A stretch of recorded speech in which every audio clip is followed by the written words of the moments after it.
right, so this is going to be a quick overview of some of the statistics that you'll need specifically in the way of central tendency and dispersion. Those two ideas are the focus of this little talk here. Yeah, my main objective is that you have at least a general sense of the basic measures of central tendency and also dispersion.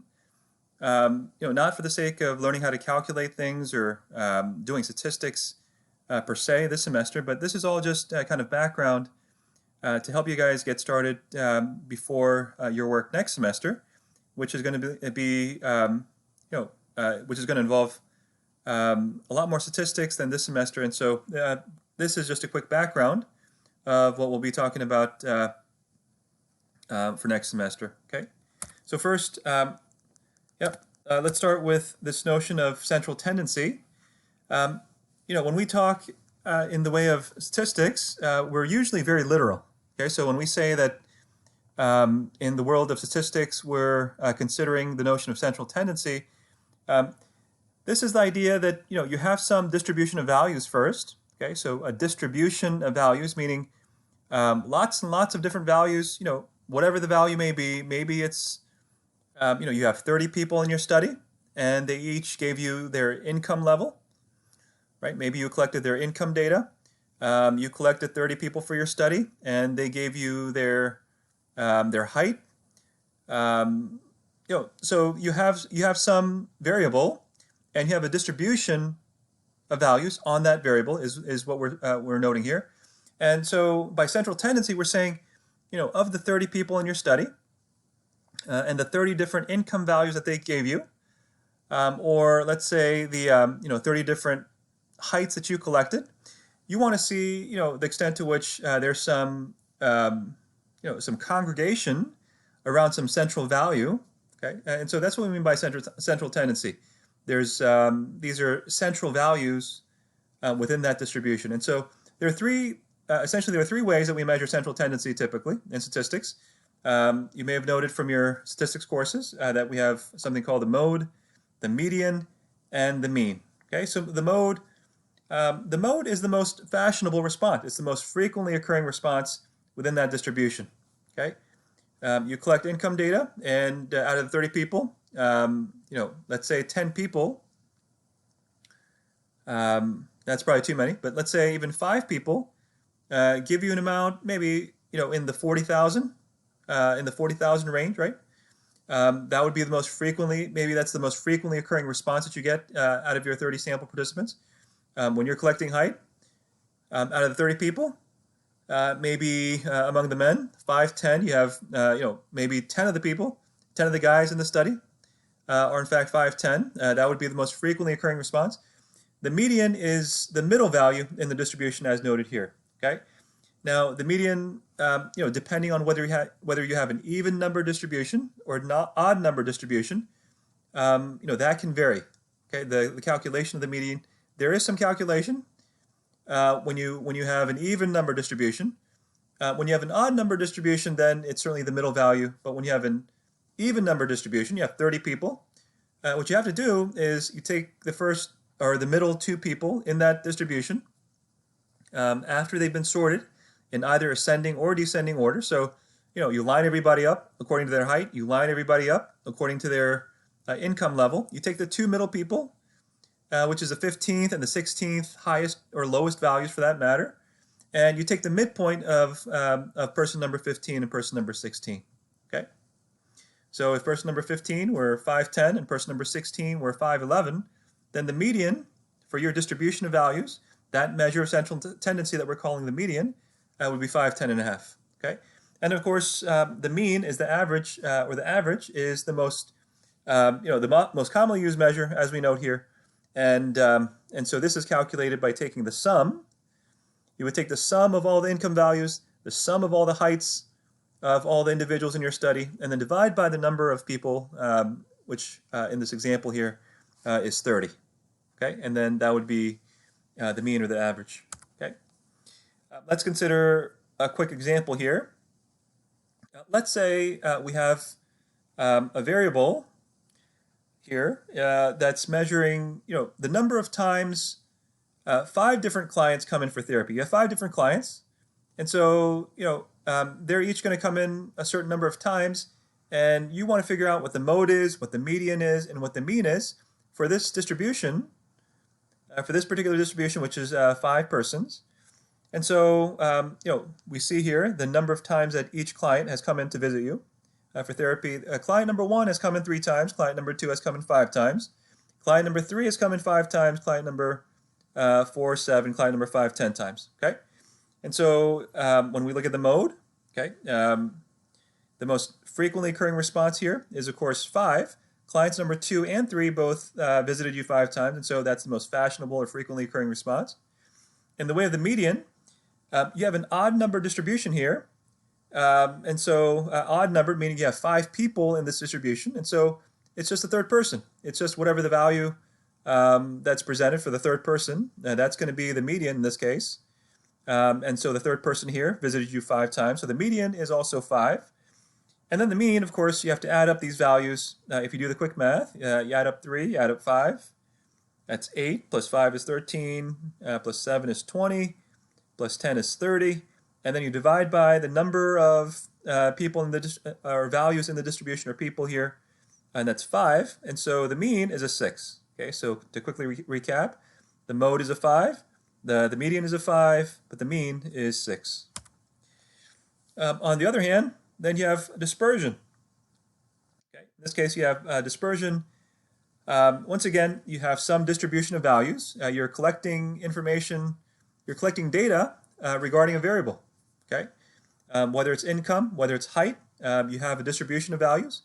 And now dispersion is basically assessing the extent to which each of the values, it's assessing the degree of spread around one of your measures of central tendency, typically the mean, right? So typically you're assessing the degree of spread or the degree of dispersion that we say around the mean, okay? And so there are 2 that are commonly reported. One is a range, okay? The range is a report of both the lowest and the highest value. So there's really 2 ways to report the range. You can report the range as the lowest value in the distribution as well as the highest value in the distribution, or if you want to give, just a basic integer, right, or a basic number, integer meaning we're not giving any decimal places. In that case, it's actually the lowest value. It's actually the highest value minus the lowest value, which is obviously the difference. But then you would add 1. You would add 1 in the case of an integer. It's not overly complicated, but the reason for adding 1 is sometimes because of when you get to that last value. Okay, it depends on whether you're counting the last value or going up to that last value. So in other words, are you essentially stopping at 30? Okay, if you're stopping at 30, or if you have a range of values between 1 and 30 and you stop at 30, it's a difference between stopping at 30 and then stopping at, let's say, 30.99. Okay. That's all we'll talk about for now. But the second measure here is standard deviation. Okay, another popular report or a popular indicator of dispersion here. This is the one that's most frequently used in the literature, more so than the range. And this has a somewhat intricate calculation here. In the next slide here, I'm giving the steps to calculate a standard deviation. We're going to go through this in a second here, but step 1 through step 5, the standard deviation is built around the mean. Okay, and so what you're doing is you're figuring the mean first, and then you're going to take each individual value within that distribution and subtract it from the mean. And there's some intermediate steps here, as I note. So you're going to square in step 3. You're going to square each resulting value from step 2, which is to say that you take each individual deviation. Okay, so each value, you see the extent to which it deviates from the mean, and then you're going to square That is, you're going to multiply that value by itself. You're going to square that value, in which case you're going to generate, a series of squares, squared values, and then, step 4 says you calculate those squared values, which is saying that you take the sum of those squared individual deviations, and then step 5, you're essentially taking the square root. You're going to take the square root of the variance formula here being, the square root of the sum of the squares divided by n minus 1, where n is the number of values in the distribution. So let me illustrate here with this example, okay? The same distribution, okay? You have 5 clients. They come in to see you, anywhere between 3 and 10 times. And so that's what we're reporting as a range, right? Client number 1 came in to see you 3 times.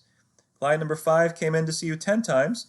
And that's the degree of spread in your distribution, right? The lowest value and the highest value. And the other way to report the range here is the highest value minus the lowest value. That is 10 minus 3.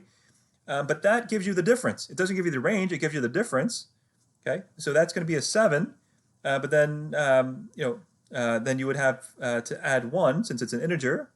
There are no decimal places there. And so you would add 1 to that value. The range is actually 8 as opposed to 7 here. Okay, standard deviation. Let me switch gears here to Excel here. Okay, and so this might be a little more illustrative. Remember, you have 5 different clients. Okay, and this is showing this column here. Column A is showing the number of times each client visits you. Okay, we know the mean, right? Yeah, we know the mean. We calculated the mean before as 6, and so in my second column here, I'm gonna enter the mean. Okay, and that was 6. I'm gonna enter 6 for each client because we're gonna need to do a calculation. That is a calculation of the individual deviation of each of these values. Okay, and so I go through, and what I'm trying to figure out first are the individual deviations. Okay, so the individual deviations meaning to what extent does each value in my distribution deviate from the mean. So you look at the number of client visits. The first person came in to see you 3 times, but the mean is 6, and so the difference between 3 and 6, that is 3 minus 6, that would be negative 3. Okay, that's the first individual deviation. Okay, client number 2 came in to see you 5 times. The next individual deviation is negative 1. Same thing for client number 3. Okay, client number 4 came in to see you 7 times. Again, the individual deviation there is 7 minus 6, which is 1. And then client number 5, that individual deviation is 4. Now remember, in the steps that we went through, it said that we had to square.